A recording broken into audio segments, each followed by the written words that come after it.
Hola, soy Jolene, y mis padres me dijeron que dejara la llave de la casa y me llevara mi maleta, porque la casa ahora pertenecía a la familia. Empacaron mis cosas, cambiaron las cerraduras y borraron todo rastro de mí para poner lo suyo. Pero, ¿y si les dijera que eso no fue lo peor? ¿Y si la verdadera traición no empezó en la mesa de la cena, sino años antes, con pequeñas mentiras, manipulaciones sutiles y un plan tan calculado que me hizo cuestionar cada recuerdo que creía mío? ¿Por qué una familia le robaría la casa a su propia hija y luego trataría de borrarla como si nunca hubiera existido?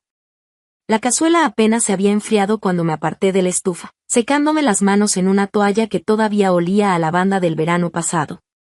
Me había levantado desde las 6, fregando, doblando, acomodando, tal vez exagerando un poco, pero quería que todo saliera perfecto. Mi primera cena de verdad como dueña de casa. Mi primera vez recibiendo a las personas que nunca habían creído del todo que podía valerme por mí misma. La mesa estaba puesta con la vajilla vieja de la abuela, los bordes azules deslavados le daban ese toque perfecto de nostalgia. También tenía tarjetas con los nombres, no eran fancy, solo impresas y plastificadas en el trabajo. Puse a papá en la cabecera, a mamá a su derecha y el caballete frente a mí, como si estuviéramos en una cumbre diplomática iluminada suavemente, y no en una familia rota por la agresión pasiva. Todavía creía, esperaba tal vez, que entraran y vieran lo que había hecho, lo que había construido, que sonrieran de verdad y dijeran algo como, lo hiciste bien, Jolene. Me imaginaba a papá mirándome sin cálculo en los ojos, y a mamá sin mover los aleros como si yo lo hubiera hecho todo mal. A las 6:35 escuché ruedas sobre la grava y mi estómago se enredó. Ajusté la botella de vino por tercera vez y alicé la falda que no estaba acostumbrada a usar. Tocaron y abrí la puerta con esa sonrisa que se practica. No porque sea falsa, sino porque quieres tanto que esto salga bien. Huele rico, dijo primero Isolda, entrando sin saludar. Llevaba botas de gamuza, caras, dejando polvo en el piso que yo había trapeado 2 veces. Papá entró después, asintiendo ligeramente mientras sus ojos recorrían el techo, las esquinas, las fotos en la pared, como si estuviera evaluando un lugar para rentar. Este lugar, dijo, tiene buena estructura. Parece que debería pertenecer a todos, ¿no? Reí, sin saber si era un cumplido. Es acogedor, creo. Mamá entró al final, en silencio, con los dedos rozando la repisa donde había puesto un cuadro de nosotros cuando yo tenía 10 años. Antes de que las cosas empezaran a sentirse condicionales, nos sentamos a la mesa. La ensalada estaba intacta. Isolda revisaba su teléfono debajo de la mesa mientras papá preguntaba cómo había logrado pagar pisos de madera. Ya sabes, dijo, una casa de este tamaño es mucho para una sola persona. Sonreí apretadamente. Se puede manejar. Nadie preguntó por mi ascenso. Durante el plato fuerte, vi a mamá mirar el reloj de reojo. Todo está cocinado, dijo finalmente. Y gracias, respondí. Ella ni siquiera me miró. El postre llegó y se fue. Saqué el cobler. Masa casera, manzanas cortadas a mano, dije. Esperé a que papá dijera algo, cualquier cosa. En cambio, se levantó. No fue solo que se levantara, sino la manera en que dobló la servilleta primero y la puso con precisión en la mesa. Sus ojos se fijaron en los míos y algo en su mandíbula cambió. Lo había visto cuando tenía 15 años y pedí postularme fuera del estado. Lo vi cuando compré el coche sin consultarlo. Lo hemos hablado, dijo. Esta casa debería volver a la familia. Parpadeé. Lo siento, ¿qué? Mamá asintió, sin mirarme. La has hecho bien, cariño, pero es demasiada casa, y creemos que es hora de que te enfoques en otras cosas. Isolda se recargó hacia atrás, cruzando los brazos. No es personal. Tu antiguo cuarto todavía está ahí, continuó papá, pero nos mudaremos a esta casa. Ryan ya tiene los planos de la remodelación. Me levanté tan rápido que la silla raspó el piso. ¿Qué dicen? No quiero que esto se vuelva emocional, dijo mamá, como si yo hubiera levantado la voz. Es solo una casa, Jolene. Isolda también se levantó. Ni siquiera me había dado cuenta de que se había ido. reapareció con una maleta. Mi maleta, la verde que usé cuando me mudé a la universidad. Empacamos lo esencial, dijo, para que esto sea más fácil. Abrí la boca, pero no salieron palabras. Mi voz se había quedado atrapada detrás de mis costillas. Soy la dueña legal, susurré finalmente. La sonrisa de papá era delgada. Lo arreglaremos, dijo. No lloré. Eso les habría dado demasiado poder. En cambio, caminé a la mesa, recogí mi teléfono, mi cartera y las llaves que había pulido esa mañana. Coloqué las llaves suavemente junto a mi copa de vino intacta. Nadie dijo una palabra. Afuera, el aire estaba más frío de lo normal. Puse la maleta en la cajuela. No miré atrás. Conduje sin rumbo, la maleta golpeando con cada curva, como un corazón tratando de recordarme que era real. Las luces de la calle pasaban borrosas, casas sin rostro iluminadas con un tipo de comodidad que ahora se sentía como mitología. Cuando finalmente me detuve, fue en una gasolinera al borde del pueblo. De esas que todavía venden aromatizantes para carros y café barato. Me estacioné bajo la luz zumbante del techo, los dedos temblándome mientras alcanzaba el teléfono.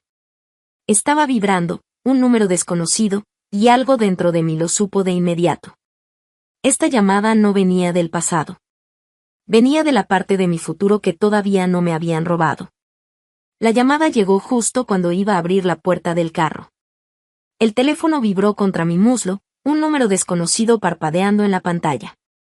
Mi pulgar dudó antes de contestar, con la voz baja, plana. Soy Jolene. Señorita Sipman. Le habla Alexis del departamento de hipotecas del Midwestern Bank, dijo una voz demasiado animada para ser domingo por la mañana. Llamo para confirmar unos cambios recientes solicitados en su cuenta. Mi estómago se tensó. ¿Qué clase de cambios? Hubo una solicitud para agregar copropietarios a su hipoteca y actualizar los datos de contacto principal. Lo señalamos porque no llegó por el portal seguro y la información parecía inconsistente. Me giré completamente hacia el parabrisas, una mano agarrando el volante aunque el motor estaba apagado. No autoricé ningún cambio. No le he dado acceso a nadie. Hubo una pausa. Eso pensamos. Usted sigue siendo la única dueña legal. Sin copropietarios, sin poderes, nada compartido. Hemos bloqueado la cuenta por ahora y registrado el intento de cambio. Tragué saliva. ¿Tienen los nombres que usaron? Vernon y Mara Sipman. No fueron los nombres lo que me sorprendió. Fue lo poco sorprendida que me sentí al escucharlos. Y gracias por llamar, dije, ahora con la voz firme. Por favor, envíeme la documentación. Por supuesto, y señorita Sipman, lo siento. Colgué y me quedé en el silencio. Las luces de la gasolinera zumbaban arriba, el neón chispeando como una matafuegos. No lloré. No grité, pero algo cambió, en silencio, como un alfiler cayendo en una caverna. Salí a la carretera y conduje. Para cuando llegué a la curva familiar que llevaba a mi vecindario, el sol ya había salido por completo entre las nubes, bañando todo con un dorado suave que parecía burla. Reducí la velocidad al acercarme a mi entrada. La llave no entró. Intenté de nuevo. Nada. Di un paso atrás y levanté la vista. Las cortinas habían cambiado. Una planta en maceta que yo no había comprado ahora estaba en el porche. Entonces la puerta se abrió. Una mujer que nunca había visto estaba allí, quizá de poco más de 20 años, con pants y sudadera que no eran suyos. ¿Tú, Jolene? Preguntó. Asentí lentamente. Esta es mi casa. Inclina la cabeza, sin impresionarse. Me dijeron que no volverías. La miré fijamente.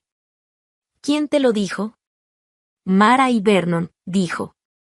Dijeron que estabas inestable, que te habías ido voluntariamente. Mi mandíbula se tensó, pero no discutí. No quería darle el espectáculo que probablemente le habían indicado esperar. Detrás de ella, alcancé a ver el pasillo. Mi pasillo. La alfombra había desaparecido. Los marcos de las fotos en la pared habían cambiado. Mi casa había sido vestida con ropa de otra persona. Necesito que te vayas ahora, agregó. Me aparté de la puerta sin decir una palabra. Mis tacones golpeaban el concreto mientras caminaba hacia el carro, cada paso intentando no temblar. Al abrocharme el cinturón, una vecina pasó con su perro. Buenos días, Jolene, dijo, como si nada estuviera fuera de lugar, como si no me hubiera visto siendo expulsada de mi propia vida. Solo asentí. Nada más. Conduciendo, el silencio dentro del carro se sentía aplastante. El aire estaba pesado, como si hubiera salido de la realidad y entrado a una historia donde yo era la única que no conocía el final. No regresé a casa. No podía.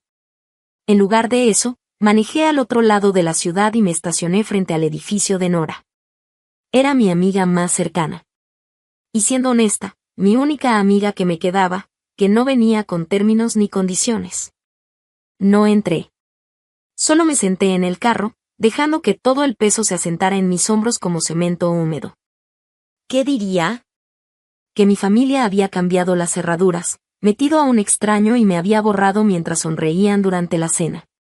Ya había oscurecido cuando Nora me encontró aún estacionada, envuelta en el mismo silencio con el que había salido de mi casa. No me regañó. Solo abrió la puerta del copiloto, se deslizó junto a mí y se sentó. Necesito agarrar algunas cosas, dije finalmente. De lo que antes era tu casa, asintió ella una vez. Vamos. El regreso fue silencioso. La extraña ya se había ido y la luz del porche estaba apagada. Nora se quedó junto al camino mientras yo intentaba mirar por una rendija de las persianas. Adentro, la sala estaba iluminada y alguien movía los muebles. Los marcos con fotos sobre la repisa, ninguno mío.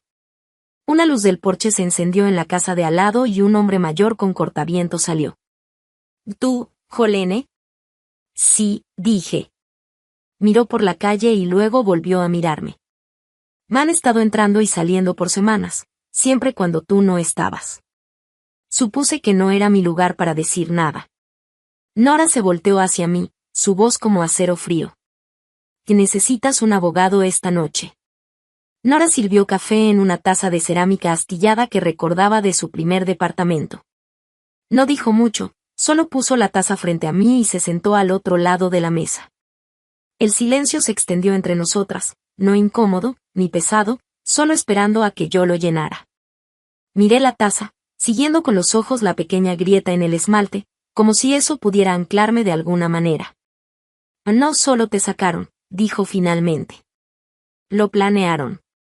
Asentí una vez. La vecina dijo que han estado entrando y saliendo por semanas. Nora entrelazó las manos. Esto no es un malentendido, Jolene. Esto fue organizado. No respondí de inmediato. Mi pecho se sentía como si alguien hubiera puesto ladrillos encima, uno por uno, mientras caía la fría realización. No actuaron por impulso. Esto no fue un arranque de locura momentánea. Tenían un plan, y yo caí directo en él. Con cazuela y todo. Quiero un abogado, dije. Mi voz no tembló.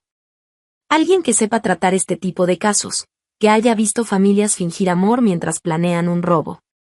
Los ojos de Nora se suavizaron, solo por un instante. Conozco a alguien, dijo. No fue hasta que estuve sola en su cuarto de invitados, acostada sobre las cobijas con jeans y sudadera, que el recuerdo volvió, sin pedir permiso, claro. Tenía 22 años, aún en la universidad. Había ido a casa un fin de semana para notarizar unos papeles y pasé por la sala de estudio.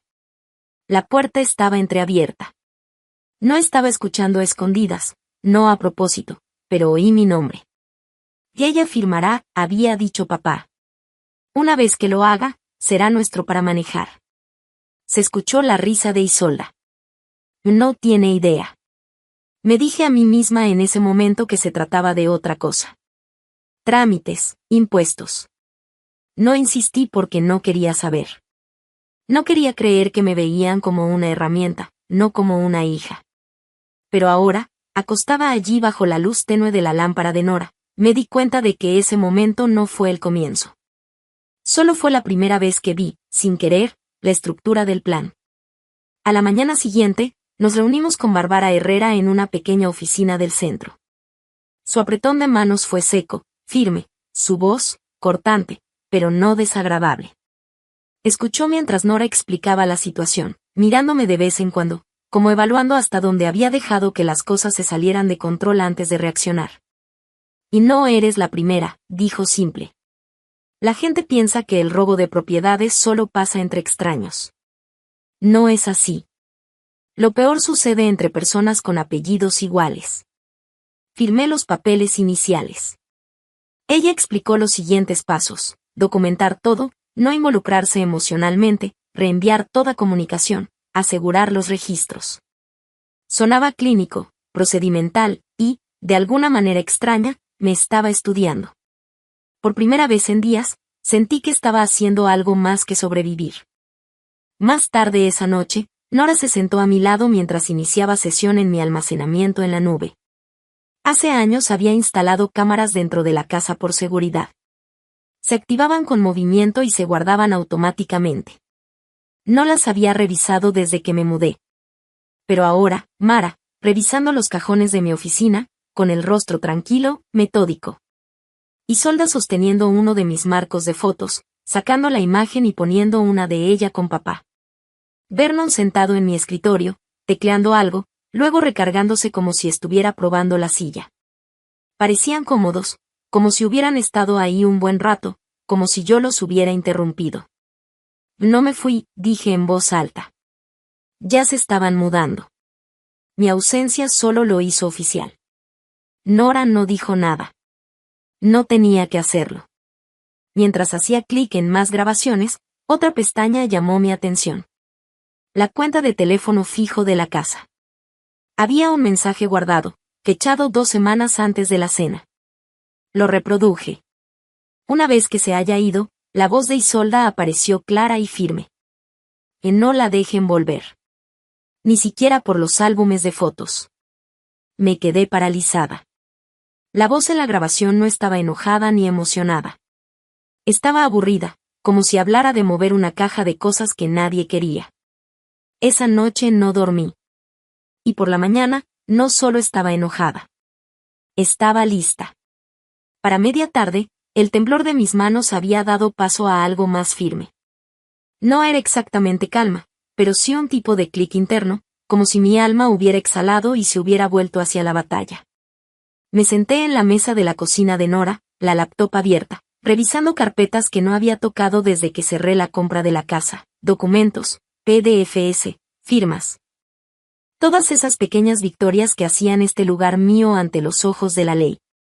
Aunque mi familia hubiera reescrito la historia en su mente, ahí estaba, una copia escaneada de la liberación de Leanne, fechada, firmada, notarizada, con el pago completo hecho hace 6 meses. La había impreso una vez y guardado la copia física en mi archivo. Pero verla ahora en la pantalla era otra cosa. Era como mirar un acta de nacimiento, prueba de existencia. Reenvié el archivo a Bárbara sin asunto, solo el adjunto. Luego agregué la declaración final de la compañía hipotecaria. Después, la escritura de propiedad marcada a mi nombre, solo mío, impresa en tinta negra que de repente se sentía casi sagrada. Me recosté en la silla y lo susurré, solo para escuchar las palabras en voz alta. No más tratando de ser la buena hija. Esa noche conecté un disco duro externo y comencé a revisar las grabaciones archivadas de mi sistema de seguridad. Grabaciones que había ignorado casi por completo después de instalarlas. Había grabado clips activados por movimiento, pequeños pedazos de acción que alguna vez pensé que servirían para atrapar ladrones en el porche o mapaches. En cambio, capturó a Mara, mi mamá, abriendo los cajones de mi oficina en casa con calma. No revisando ni husmeando, solo abriendo, cerrando, evaluando como una agente inmobiliaria midiendo espacio de almacenamiento. Después, Isolda colocando libros en las repisas de la sala, no míos, suyos. Luego Vernon, parado en mi escritorio, desconectando mi router y reemplazándolo con uno suyo, con su nombre escrito con marcador negro en una tira de cinta adhesiva. No eran intrusos. Eran colonos mudándose como si yo hubiera desaparecido. Catalogué cada clip, nombrándolos por la hora, guardándolos en una carpeta que titulé, Se lo llevaron. Cuando cerré la laptop, mis palmas estaban húmedas. No de miedo, sino de furia tan fría que se sentía clínica. A la mañana siguiente, con café aguado, me giré hacia Nora y lo dije en voz alta. Me robaron la casa. Ella no parpadeó, solo asintió lentamente y respondió. Te subestimaron. Ese es su error. Ese momento no llegó con fuegos artificiales. No lo necesitaba. Era una verdad silenciosa finalmente dicha en voz alta. Y en ese silencio, sentí que algo cambiaba dentro de mí. No buscaba validación. No esperaba que me creyeran. Tomé el teléfono y abrí la cámara. Presioné grabar. Miré directo al lente, hombros rectos. Mi nombre es Jolene Sipman, dije. Esto es un registro de lo que me quitaron personas con las que comparto sangre. Esto no es por lástima. Es por documentación. Luego lo guardé en el mismo disco duro. Más tarde esa tarde, Bárbara envió un borrador de la carta de cese y desistimiento. Tenía 8 páginas, llenas de terminología legal que para mí sonaba a poesía. La imprimí, me senté en el piso con la espalda contra la estantería de Nora y leí cada línea en voz alta. Estimado señor y señora Sipman, y señora Isolda Sipman, cada frase sonaba como una corrección a la historia que habían intentado publicar sobre mí. Se les notifica que la ocupación, manipulación o reclamo de propiedad ubicada en. Cuando terminé, doblé la carta en tercios y sellé el sobre yo misma. Mis manos temblaban. No lloré. Esa noche dormí sin soñar. Pero al amanecer, el teléfono ya sonaba. La pantalla se iluminó con el nombre de Vernon. Lo dejé ir al buzón de voz. Cuando vibró un minuto después, escuché. Acabas de empezar algo que no podrás terminar, dijo, voz baja, medida. Y por primera vez, sonreí, porque finalmente, me estaban escuchando. El buzón de voz quedó en mi bandeja como una granada con el seguro medio quitado. No lo reproduje de inmediato. Me serví una taza de café que no iba a beber, me paré junto a la ventana del departamento de Nora y observé cómo el tráfico avanzaba lento por la calle Malberry. Cuando finalmente presioné play, la voz de Vernon se deslizó por el altavoz. Acabas de empezar algo que no podrás terminar. Eso fue todo. Sin saludo, sin explicación, solo una amenaza silenciosa disfrazada de preocupación paternal. Reenvié la grabación a Bárbara con una sola línea. Así es como escalan, respondió minutos después. Lo esperábamos. Ahora presionamos más fuerte. Llamé al banco hipotecario después. Quería confirmar que todo estaba bloqueado, que no se podían hacer más cambios en la escritura, pero el tono del otro lado había cambiado. Oh, lo siento, señorita Sipman, dijo la representante. Debido a la intervención legal, no podemos proporcionar información adicional sin una solicitud formal de su abogado. El banco se había quedado en silencio. Nora no lo suavizó. Están moviendo cosas detrás de escena, tratando de controlar la historia. Mantenerlo dentro de la familia. Asentí. Bueno, ya no está en la familia. Bárbara presentó la declaración jurada en la oficina del condado antes del mediodía. Firmé el formulario con tinta que se corrió un poco en la página. Ahí estaba, Jolene E. Sipman, única dueña legal. Me quedé mirando la línea de la firma un momento después de que el bolígrafo se levantó del papel. Se veía como mía. Se sentía como mía. Ya no era un permiso. Era una declaración. Alrededor de las 3, le envié un mensaje a Clayton. Yo. ¿Libre para un café? Clayton. Respondió. Claro. ¿Lugar de siempre? No habíamos hablado mucho desde que nos separamos el otoño pasado, pero él siempre había sido zona neutral. Estable, equilibrado, sin tomar partido. Pensé que quizá escucharlo de alguien con distancia me ayudaría a entender la locura. Llegó primero, ya a medio café americano cuando entré. Bola, extraña, dijo, poniéndose de pie solo lo suficiente para ser cortés. Me senté, abrazando la taza de cerámica aunque me quemaba. Bueno, mi familia intentó robarme la casa. Parpadeó, Inclinó la cabeza como un perro escuchando un sonido agudo. ¿De espera, en serio? Y sí, de verdad, dije. Cambiaron las cerraduras, metieron a un extraño y le dijeron al banco que eran copropietarios. Su expresión cambió de sorpresa a incomodidad leve. Eso es fuerte, dijo. Pero, siguen siendo tus padres, ¿no? Esa palabra aún me dolía como un cuchillo. No perdieron la paciencia, continué en voz baja. Presentaron documentos falsificados. Se instalaron como si fuera una casa de vacaciones. Mi mamá volvió a empacar mis platos. Clayton se encogió de hombros. Suena más a un malentendido. Me puse de pie. Las personas que no te creen cuando hablas suave, dije, no merecen escucharte rugir. Su boca se abrió, pero yo ya me estaba alejando. De regreso en la casa de Nora, me senté en el piso, con papeles y notas adhesivas extendidos como un tablero de crimen. Ella se unió a mí, todavía con sus zapatos de tacón, sin inmutarse por el desorden. ¿Orden de restricción?, preguntó. Tal vez al menos un trámite de protección de gravamen. Quiero capas, dije. Quiero que sus pies legales se enreden cada vez que intenten moverse. Ella asintió. Bien. Cuentan con que te mantengas emocional. Para ellos esto no es personal. Es transaccional. Sus palabras se quedaron conmigo, no porque fueran nuevas, sino porque finalmente las creí. Volví a reproducir el buzón de voz, ese donde Isolda había dicho. Que no la dejen volver. Ni siquiera por los álbumes de fotos. No estaba enojada en esa grabación. Estaba aburrida. Eficiente. Y ahora entendía por qué. Esa noche intenté entrar al sistema inteligente de la casa. Mis credenciales fueron rechazadas. Contraseña cambiada. Configuraciones borradas. Ya no era la casa de Jolene. Ahora se llamaba hogar de la familia Tate. Pasé por ahí justo después del atardecer. La luz del porche tenía un tono diferente. Mi cálido ámbar reemplazado por un blanco azulado y agresivo. A través de la ventana del frente, podía ver nuevos retratos en la pared. Fotos familiares, no mías. Fotos de Vernon y Mara sonriendo en poses anticuadas. Una de Isolda con su perro. Una foto de boda en sepia de mis padres. Mi rostro ausente, borrado. Y fue entonces cuando me di cuenta de que no solo me estaban desalojando de la casa. Estaban reescribiendo la historia por completo.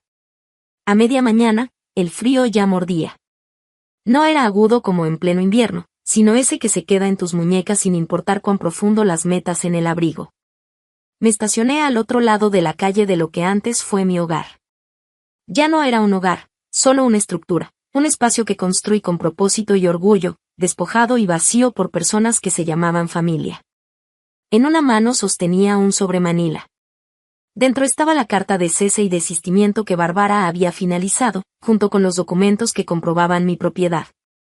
Todo impreso, firmado, fechado, más limpio que cualquier cosa que ellos hubieran intentado pasar desapercibida ante un notario. No me acerqué a la puerta. Pasé los papeles al ayudante del sheriff, que asintió con la cabeza antes de subir por el camino. Me quedé en la banqueta, con el olor a mulch de pino del jardín del vecino mezclándose con la amargura del escape de los autos que pasaban. Mientras el ayudante golpeaba, miré por la ventana del frente. Lo habían llevado más lejos. Mis fotos habían desaparecido. La que mostraba mi título junto a mi carro, el carro que había pagado yo misma, se había ido. El arte que colgué sobre la chimenea, reemplazado con alguna escena genérica de granero impresa en masa. Los contenedores de almacenamiento que antes guardaban mi equipo de campamento ahora tenían etiquetas con letras desconocidas. Sus letras. No solo me habían mudado. Me estaban borrando. Me giré para irme, pero algo llamó mi atención en el callejón detrás de la cerca.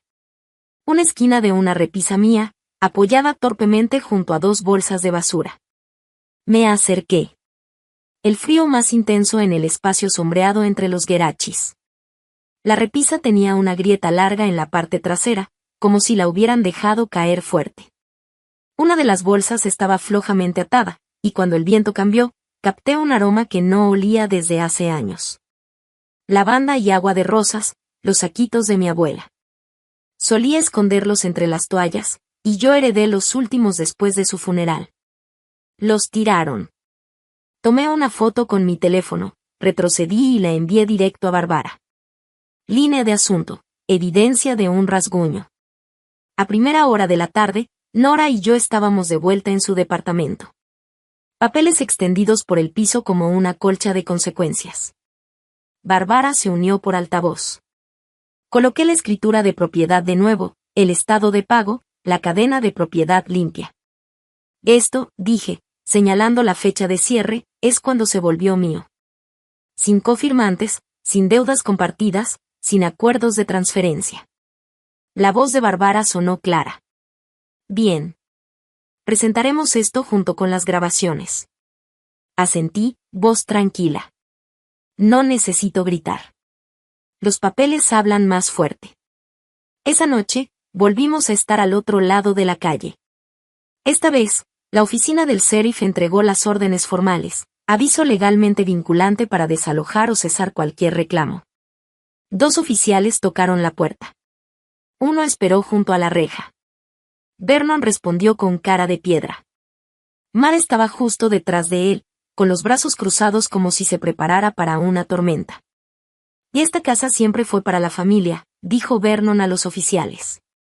Ella es emocionalmente inestable. Pregúntenle a cualquiera. Nunca ha sido responsable. No discutieron con la ley. Solo actuaron para ella. Me quedé escondida detrás de la ventana del asiento del pasajero. Grabé la interacción, su tono, su lenguaje, su descaro. No porque necesitara más pruebas, sino porque ver todo en tiempo real hacía que algo dentro de mí se anclara. Cuanto más hablaban, más se delataban. Esa noche, después de que Nora y yo analizamos todo, después de que Bárbara registró las actualizaciones del día, después de que finalmente me hundí en el sofá y me quedé mirando el techo en silencio. Mi teléfono vibró otra vez. Sin identificación de llamada. Lo miré hasta que apareció el icono de buzón de voz. Presioné play. ¿Crees que ganaste algo? La voz era baja, masculina, desconocida, pero supe de inmediato de dónde venía. No había nombre, ni amenaza explícita, solo veneno tras el aliento. Dejé el teléfono sobre la mesa, lo levanté de nuevo y se lo reenvié a Bárbara. A la mañana siguiente, Nora me despertó con un mensaje. Revisa tu reporte de crédito ahora. La notificación llegó antes del amanecer. La pantalla de mi teléfono se iluminó con solo 5 palabras. Revisa tu reporte de crédito ahora. Aún en pijama, me senté en la mesa de la cocina y abrí el navegador en la laptop de Nora. Me tomó 2 intentos recordar la contraseña. Cuando cargó la página, lo sentí, el estómago se me heló antes de que mis ojos terminaran de escanear. 2 consultas nuevas. Una de una tienda departamental a la que no había entrado en una década, otra de una tarjeta de crédito a la que nunca había aplicado. Ambas solicitudes se habían hecho desde una dirección IP vinculada a la casa de mis padres. El nombre era mío. La dirección no. Me quedé mirando la pantalla un minuto antes de hablar. Están usando mi nombre, dije. No han terminado con la casa. Van tras toda mi vida. Nora se inclinó, leyendo por encima de mi hombro. Esto ya no es emocional, dijo. Esto es fraude financiero. Asentí en silencio, hervía por dentro. Es una trampa, dije. Y empezaron a montarla hace años. Más tarde esa mañana, revisé correos viejos, los que había archivado pero nunca eliminado. Ahí estaba, un intercambio con Mara de hace 2 años. Me pedía mi número de seguro social para el contador. Otro hilo donde Vernon solicitaba una copia de mi W2 para revisar algo antes de que yo presentara mis impuestos. Lo había enviado todo porque en ese entonces aún quería creer que ser complaciente me ganaría su confianza. Nora y yo nos encontramos con Bárbara en el centro justo antes del mediodía. Su oficina se sentía más cálida de lo habitual, menos estéril, más enfocada. Las 3 nos sentamos, y yo deslicé la laptop sobre la mesa. Han cruzado a robo de identidad, dije. ¿Qué hacemos ahora? Bárbara no parpadeó. Archivamos rápido. Empezó a redactar la petición de emergencia para una orden de restricción, citando no solo la casa, sino ahora también el intento de manipulación financiera. Le entregué todos los documentos, cada correo, cada error que alguna vez había confundido con lealtad familiar. Ya no eres una víctima, dijo Nora suavemente. Eres litigante. Esas palabras no me consolaron, pero me clarificaron.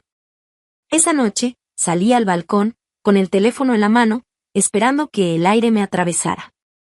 En cambio, la pantalla se iluminó con un nombre que no veía desde hace meses, tía Vera. Dudé un momento, luego contesté. Jolene, dijo, con la voz ya tensa. ¿Podemos hablar como adultos? Te escucho. Hay mucho enojo pasando ahora. Que esté sacando los asuntos familiares con abogados, no es así como se resuelven las cosas. Intenté resolverlo en la mesa de la cena. ¿Recuerdas cómo terminó eso? Suspiró. Mira, no defiendo lo que hicieron, pero tienes que entender cómo se ve esto. Demandas, denuncias, te estás viendo ingrata. Mi respiración se cortó. Luego exhalé entre los dientes. La gratitud no incluye el silencio cuando alguien te roba. Dijo mi nombre otra vez, más suave esta vez, como si pudiera deshacerlo todo con el tono. Ya basta, Vera, dije. No soy tu proyecto. No soy su marioneta. Soy la única persona en esta familia que hizo todo sin robarlo primero. Luego colgué. Y por primera vez después de una llamada familiar, no lloré. Después de la cena, Nora y yo revisábamos carpetas en su escritorio cuando un correo llegó a mi bandeja. El asunto decía, evidencia, escuchar en privado. No había mensaje, solo un archivo de audio. Miré a Nora, el pulso acelerándose. Alguien me había enviado una grabación. Ella se inclinó. Ponlo. Mi dedo se quedó suspendido sobre la pantalla. Luego presioné reproducir. Presioné reproducir. Al principio, solo escuché el zumbido de fondo de un auto. Luego, la voz de Vernon, tranquila como siempre, salió por los altavoces. Le empezamos con la llave, dijo, como si estuviera hablando de qué recoger en la ferretería. Una vez que se vaya, cambia las cerraduras y mueve todo despacio, decía la voz. Se resistirá, pero no tendrá fuerza en la corte si parece un asunto familiar. Isolda se rió. Primero llorará, luego llamará a un abogado. Para entonces, respondió él, la narrativa será nuestra.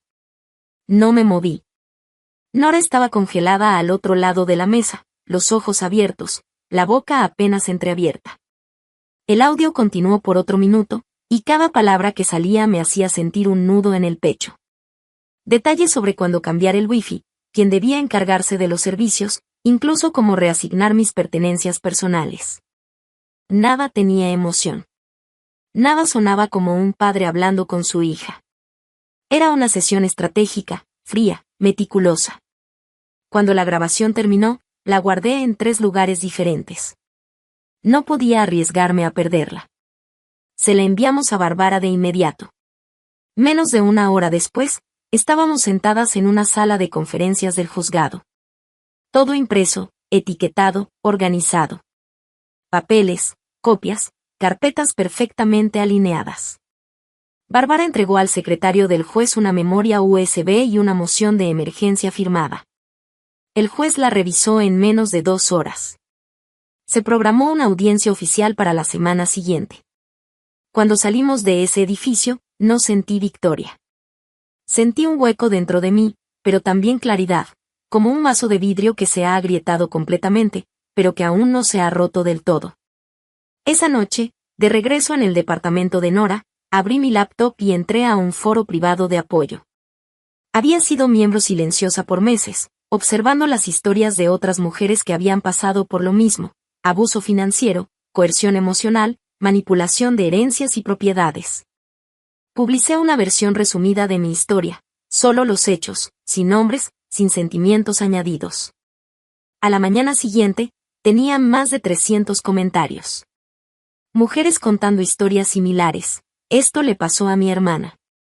Mis padres hicieron lo mismo, solo que no me di cuenta a tiempo. No respondí a todos. No era necesario.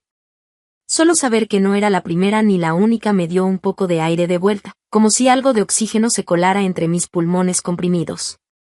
Más tarde, por la tarde, una reportera de Denver me envió un mensaje privado. Hola, Jolene. Vi tu publicación en el foro. Estamos haciendo una serie sobre fraude financiero dentro de familias. ¿Te gustaría hablar, incluso fuera de registro? No respondí, pero tampoco borré el mensaje. Entre el almuerzo y el atardecer, la noticia empezó a llegar a ellos. Vernon recibió una llamada de un antiguo socio de negocios. Bárbara me contó que parecía completamente sorprendido, como si lo hubieran tomado desprevenido. El hombre preguntó: ¿Es esa tu hija en la publicación sobre fraude inmobiliario? Vernon no contestó. Solo colgó. Mara me mandó un mensaje más tarde. Una sola palabra. ¿Por qué? Miré la pantalla, luego la bloqueé sin escribir nada. Aprendí también que Isolda había sido removida de la lista de oradores de una conferencia de liderazgo femenino de la que había presumido durante meses. El golpe de todo esto no era solo legal, era público, social, implacable. La red que habían construido a mi alrededor durante años estaba desmoronándose ante sus propios ojos, mientras yo, por primera vez, sentía que recuperaba algo de control, aunque fuera solo un hilo. El correo electrónico había circulado. Alguien me lo había reenviado de manera anónima. Al parecer, estar asociado con un caso legal sobre el robo de propiedad familiar no caía nada bien en su junta directiva. El mensaje era frío, impersonal, pero la intención estaba clara, la historia ya no podía ser ignorada. Esa noche, me senté en el alféizar de la ventana del departamento de Nora, con las piernas cruzadas, y abrí el portal del juzgado. Mi caso estaba oficialmente actualizado, mi nombre, mis documentos, la fecha programada para la audiencia. Lo leí 3 veces, dejé que cada palabra se asentara en mis huesos, que cada cifra y cada fecha se impregnara en mi memoria, luego cerré la laptop. Esto es mío, dije en voz alta. No el caso, no la historia de ellos, esto es mío. A la mañana siguiente, el juzgado se veía diferente. Mismas paredes de piedra, mismas columnas, los mismos bancos estériles por dentro, pero yo ya no era la misma mujer que cruzaba esas puertas. Había algo en mí que se había endurecido y al mismo tiempo se había expandido, un espacio de control y claridad donde antes había incertidumbre y miedo. Bárbara me recibió en los escalones de entrada, con 2 carpetas manila bajo el brazo. Su blazer estaba tan perfectamente planchado que parecía cortar el aire al moverse. Nora caminaba detrás de ella, sujetando un delgado bloc de notas, aunque no iba a decir nada. Su presencia bastaba, era un ancla, un recordatorio silencioso de cada vez que me dijeron que imaginaba cosas que no existían. Pasamos por seguridad y esperamos fuera de la sala. Presioné mis palmas una contra la otra para mantenerme centrada. Hoy no había temblores. No había miedo. Solo preparación, determinación. Déjalos hablar, susurró Nora. Déjalos decirlo con sus propias bocas. Adentro, la sala estaba más fría de lo que recordaba de mis días como pasante. El aire olía a madera pulida y a papel nuevo, mezclado con la tensión que siempre se siente en un juzgado antes de que la primera palabra cruce el estrado. Vernon estaba sentado en la mesa de la defensa con un traje distinto al que esperaba, menos pulido, más teatral, como si el estilo hablara por él. Mara estaba a su lado, los ojos saltando del juez al piso, inquieta. Isolda estaba en el otro extremo, piernas cruzadas, mandíbula apretada, con esa rigidez que siempre había usado para marcar territorio. El alguacil llamó el caso. Bárbara abrió la sesión. No perdió tiempo. Presentó la línea de tiempo, los documentos, y la grabación de audio donde Vernon e Isolda coordinaban la toma de la casa. Cada palabra, cada pausa, cada instrucción calculada sonaba aún más fría dentro de la sala silenciosa. Luego el juez pidió a Vernon hablar. Se levantó como si le perteneciera ese espacio, como si todo esto fuera solo otra reunión de junta corporativa. Hemos apoyado a nuestra hija durante años, comenzó. Esto es un malentendido. Solo tratábamos de proteger los bienes de la familia. Bárbara lo interrumpió con cortesía pero firmeza. Señor Shipman, ¿niega haber presentado documentos falsos de propiedad ante Midwestern Bank? Y niego cualquier intención criminal, replicó él de inmediato. Si ella solo hubiera escuchado, nada de esto habría pasado. Cada palabra que decía parecía más un ensayo que un argumento. Yo lo miraba, sentada erguida, respirando con calma. Nada de lo que dijera podría cambiar lo que ya estaba probado, documentado, grabado. Nada. La sala contenía un silencio eléctrico, como si incluso el aire estuviera esperando mi reacción, mi siguiente movimiento, mi voz que finalmente reclamaba lo que era mío. Su voz se quebró un poco en la última parte, lo justo para que la jueza levantara la mirada por encima de sus lentes y frunciera ligeramente el ceño. Había algo en esa fisura, una imperfección que revelaba inseguridad, aunque él intentara mantener la compostura. Luego llegó el turno de Isolda. Ajustó su bufanda como si eso fuera a darle autoridad, como si simplemente mover la tela sobre sus hombros cambiara la percepción de sus palabras. Respiró hondo y dijo, con un tono frío y calculado. Solo estaba ayudando a mis padres a organizar la propiedad. La casa siempre fue para la familia. Jolene ni siquiera disfruta recibir visitas. No es como si usara esa oficina de todos modos. Bárbara levantó un solo documento, una foto clara y nítida de Isolda, sacando carpetas etiquetadas con mi nombre y colocándolas dentro de una caja con sus iniciales escritas a un lado. La jueza se inclinó hacia adelante, mirando la imagen como si la viera moverse frente a ella. Usted creía que el espacio era suyo, dijo la jueza con voz firme, midiendo cada palabra. Los ojos de Isolda vacilaron por un momento, como si algo dentro de ella entendiera que no podía sostener esa narrativa. Intentó mantener la compostura. Sentí que era una responsabilidad compartida, murmuró, casi como si intentara convencerse a sí misma de que lo que hizo estaba bien. No está en la escritura, replicó la jueza, con voz cortante. ¿Verdad que no? Isolda no respondió.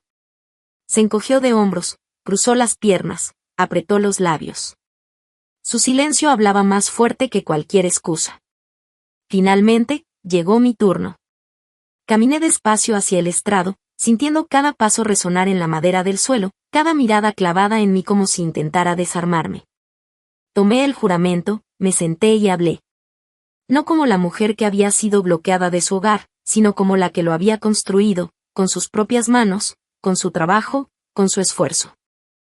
Compré esa casa sola, empecé, con voz firme. Pagué cada cuota de la hipoteca yo misma. Mi padre y mi hermana entraron a mi casa sin permiso. Mi madre empacó mis pertenencias mientras yo trabajaba. Y cuando lo cuestioné, me llamaron inestable. Hice una pausa. Dejé que el silencio trabajara a mi favor. Cada segundo pesado, cada respiración contenida en la sala, servía para dejar que la verdad se asentara. No solo intentaron quedarse con una casa. Intentaron borrar a la mujer que la construyó. Nada de dramatismos, nada de lágrimas, solo la verdad, clara, directa. La jueza tomó un momento antes de hablar. Que este tribunal encuentre evidencia suficiente para declarar que la señorita Shipman es la única propietaria legal de la propiedad. El tribunal también encuentra fundamentos para mantener la orden de restricción temporal y abre una investigación sobre posibles irregularidades financieras. Vernon inhaló profundamente, como si ese aire le hubiera sido arrebatado. Mara no me miró. Isolda apretó los puños bajo la mesa, intentando contener la ira o tal vez el miedo. Yo no reaccioné. No allí, no en esa sala. Afuera, bajo el sol brillante del mediodía, un reportero se me acercó justo antes de que alcanzara el auto. Señorita Shipman, ¿considera que esto es justicia? Preguntó, cámara en mano. Miré directo al lente y respondí sin titubear. Justicia es saber que nunca más tendré que darles explicaciones. Pero la casa todavía no estaba completa. Aún llevaba sus huellas, su impronta, como si cada rincón recordara los días en que caminaron por ella como si fuera suya. La llave giró con más resistencia de la que recordaba, como si la propia casa dudara antes de permitirme entrar de nuevo. Cuando finalmente hizo clic, crucé el umbral en silencio. Ya no olía a hogar. El leve aroma a eucalipto que tanto me gustaba había sido reemplazado por algo sintético, impersonal. Los difusores de lavanda que ahora olían a plástico, el tipo que Mara había preferido. Las cortinas eran diferentes, rígidas, un azul polvoriento en lugar del crema que yo misma había hecho. Incluso el piso parecía más silencioso, acostumbrado a pasos ajenos, como si hubiese olvidado mis propios pasos. Dejé mi bolso junto a la puerta y me quedé quieta por un largo tiempo. Luego, lentamente, comencé a deshacer sus cambios, cajón por cajón, estante por estante. La estantería de la sala estaba llena de revistas que nunca leía. Un jarrón que yo no había comprado ocupaba el lugar de mi cerámica favorita. Recogí cada cosa, colocándola en cajas que etiqueté como de ellos, no por rencor, sino por claridad, por orden. Cada cajón abierto me recordaba que habían estado allí, que habían atravesado ese espacio sin consideración alguna. Pero ahora, ya no estaban. Y yo sin en la cocina, escondido detrás de la bandeja de los cubiertos, lo encontré. Un sobrecrema, mi nombre escrito con la letra de Mara, temblorosa y firme a la vez.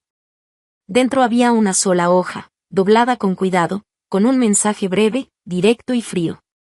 La primera línea decía, algún día lo entenderás.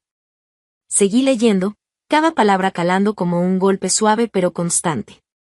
Las decisiones familiares son complejas. Siempre fuiste testaruda, pero nuestras intenciones eran buenas. Esto era para preservar lo que importa. Algún día lo comprenderás. Ni una disculpa, ni un atisbo de remordimiento.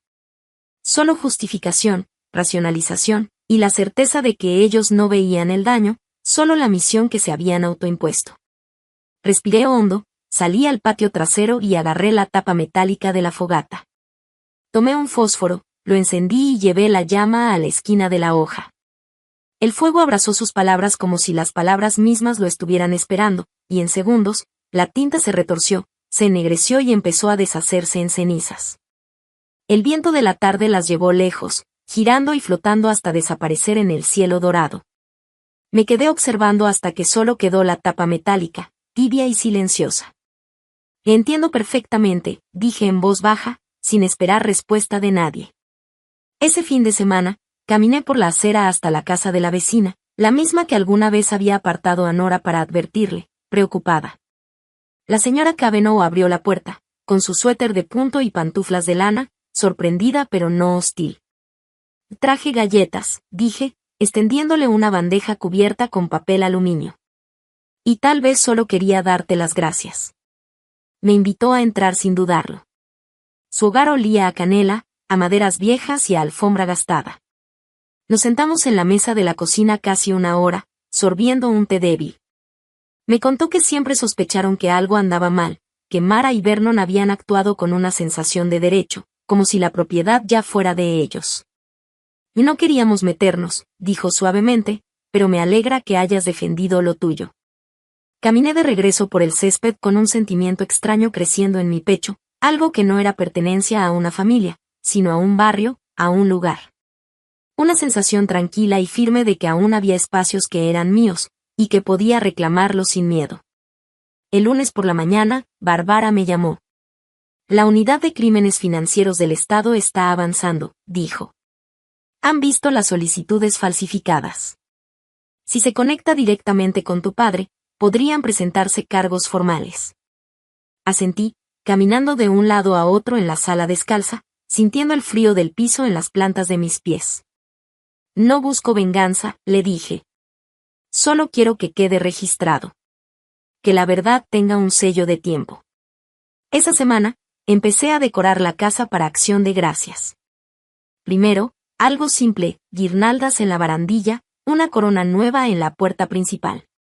Luego fotos. No de familiares de sangre, sino de Nora, de la señora Cavanaugh, incluso un recuerdo de esa tarde en el estacionamiento del juzgado con Bárbara, sonriendo, triunfantes de manera silenciosa. Cada marco era una corrección silenciosa, un recordatorio de que esta casa, este espacio, pertenecía a quien lo había construido. La casa comenzó a sentirse cálida otra vez, no por el calor, sino por la presencia, por el cariño de quienes elegían estar en ella. Justo antes del atardecer del miércoles, encontré algo en el porche. Un sobremanila, sin remitente. Dentro había una foto. Mi cuarto de niña, como lucía cuando tenía 10 años, pero esta vez, marcado con una gran X roja sobre la cama.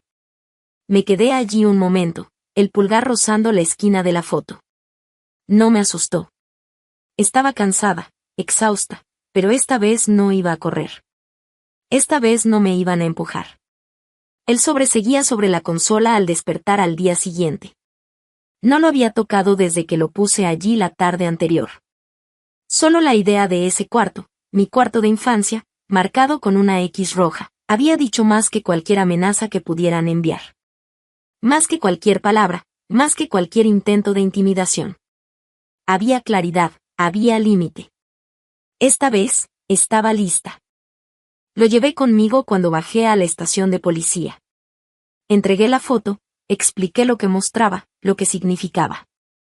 El oficial asintió, escribió, lo registró, pero sin un remitente claro, sin una amenaza directa, no había mucho que pudieran hacer. Podría ser solo simbólico, dijo con suavidad. Lo sé, respondí. Por eso es peor. Más tarde esa semana, mientras colgaba luces blancas a lo largo del pasamanos del porche, apareció Isolda. Sin aviso, sin mensaje de texto, simplemente su carro se detuvo frente a la casa, el motor todavía caliente cuando ella bajó. No traía nada. Ni regalo, ni intento de reconciliación. Solo estaba allí, con el bolso colgado del hombro como si dentro pudiera cargar la versión de sí misma que quería que yo viera. Estaba cerca, dijo, en voz baja. No respondí. Tal vez pensaba que podíamos hablar. La miré un momento, sosteniendo su mirada, y luego me aparté solo lo suficiente para dejarla pasar. Caminó lentamente, recorriendo con los ojos las paredes. Se detuvo en los lugares donde ahora colgaban nuevas fotos. Yo con Nora en el juzgado, una Polaroid de mí con la señora Cavanaugh en acción de gracias. Se sentó al borde del sillón, con las manos cruzadas sobre sus piernas. Está tranquilo aquí, dijo con vacilación. La mayoría de las veces, la paz es así.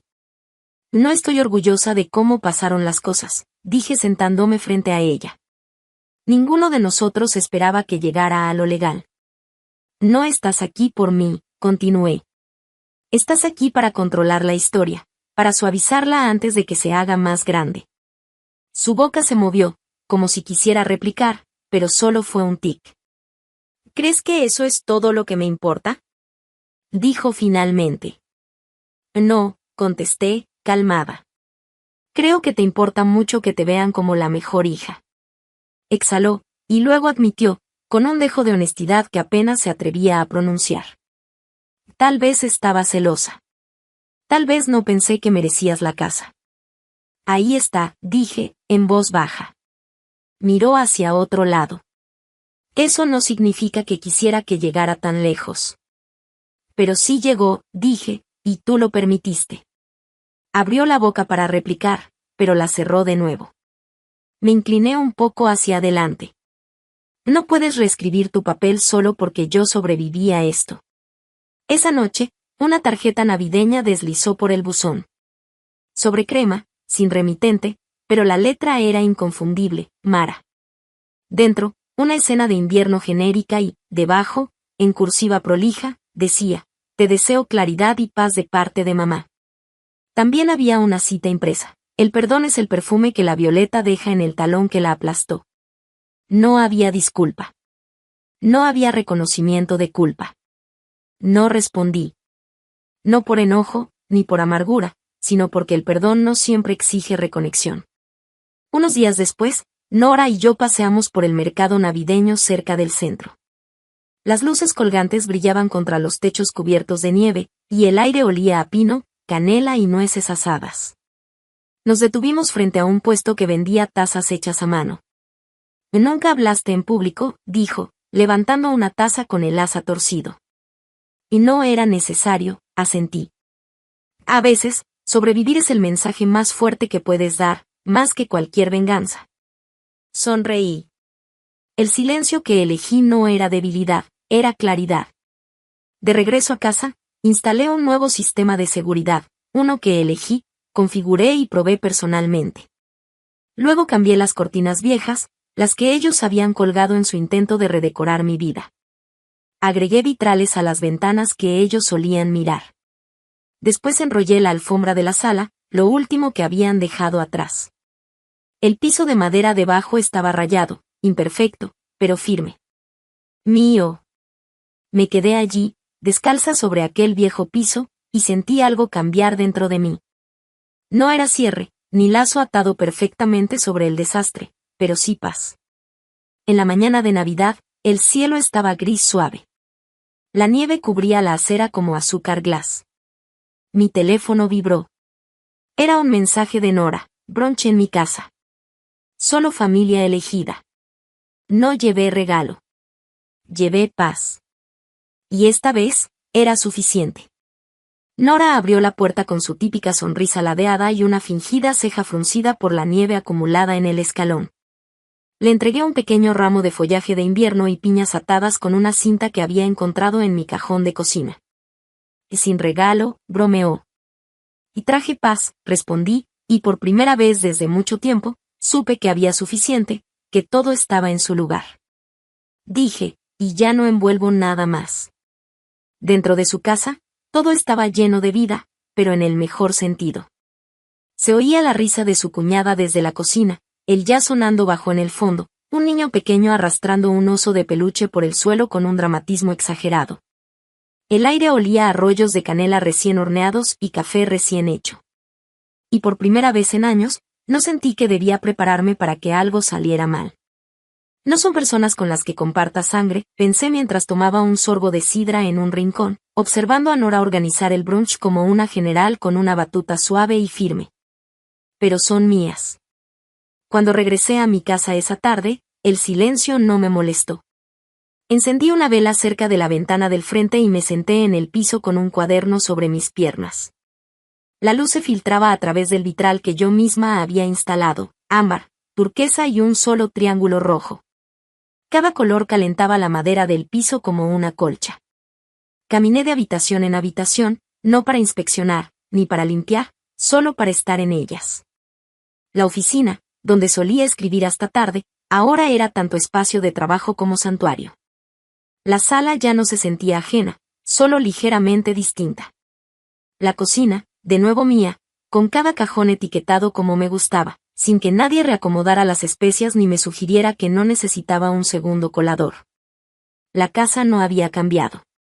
Yo sí, y eso bastaba. 3 días después, revisé el buzón y encontré una tarjeta de un profesor de la universidad, alguien de quien no había sabido nada en años. Dentro había una nota escrita a mano y una cita cuidadosamente colocada en la esquina. La libertad no es la ausencia de recuerdos. Es saber que ya no te pertenecen.